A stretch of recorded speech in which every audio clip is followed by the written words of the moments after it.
చిలుక ఏనుగు చాలా కాలం పంజరంలో ఉన్నాక ఓ చిలుకకు విసుగొచ్చింది. చాలా కష్టాలు పడ్డ తర్వాత అది పంజరంలో నుంచి తప్పించుకుని అడవికి చేరింది. అడవిలో దొరికే తీయని పండ్లు తింటూ తన ఇష్టం వచ్చినట్లు చెట్ల మీద గెంతుతూ కొన్నాళ్ళు ఆనందంగా గడిపింది.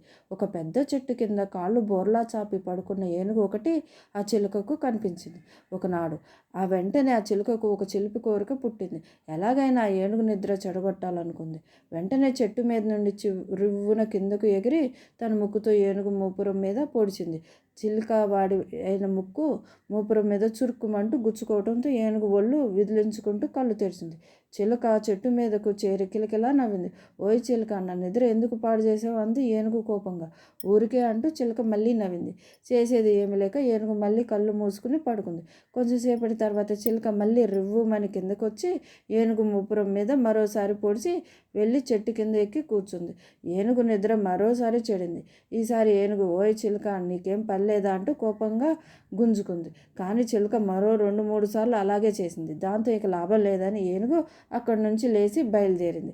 చిలుక అది ఇంకా సరదా అనిపించింది. మరోసారి ఏనుగు మూపురం మీద పొడిచి వెళ్ళి ఒక చెట్టు మీద వాలింది. ఏనుగుకి కోపం ముంచుకొచ్చింది. చిలుకకు ఎలాగైనా బుద్ధి చెప్పాలని నిర్ణయించుకుంది. అక్కడికి దగ్గరలో ఉన్న చెరువులోకి దిగి తన తల మూపురం తప్ప మిగిలిన శరీరం అంతా నీళ్ళలో ముంచింది. అది చూసిన చిలుక మరింత ఉత్సాహంతో అది అనుకుంది, ఆహా, నాకన్నా 1000 రెట్లు బలం ఉన్న ఏనుగు కూడా నా దెబ్బకు భయపడి పోయి మళ్ళీ నీళ్ళల్లో దాక్కుంది చూడు అని. ఈ పిరికి ఏనుగుకు మరోసారి నా దెబ్బ చూపిస్తా అనుకుని అది రివ్వున ఎగిరి ఏనుగు మూపురం మీద వాలి దాన్ని పొడవబోయింది. కానీ చిలుక అలాగే చేస్తుందని ముందుగా ఊహించిన ఏనుగు అప్పటికే తన తొండంలో నింపుకున్న నీటిని ఫూమంటూ చిలుక మీదకు చిమ్మింది. ఆ నీటి తాకిడికి ఉక్కిరి బిక్కిరైన చిలుక ఇక ఎగరలేక ఆ చెరువులో పడి గిలగిల కొట్టుకున్నది.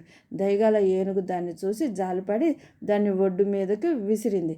చిలుకకు ఇక బుద్ధి వచ్చింది. తనను క్షమించమని ఏనుగును వేడుకుంది.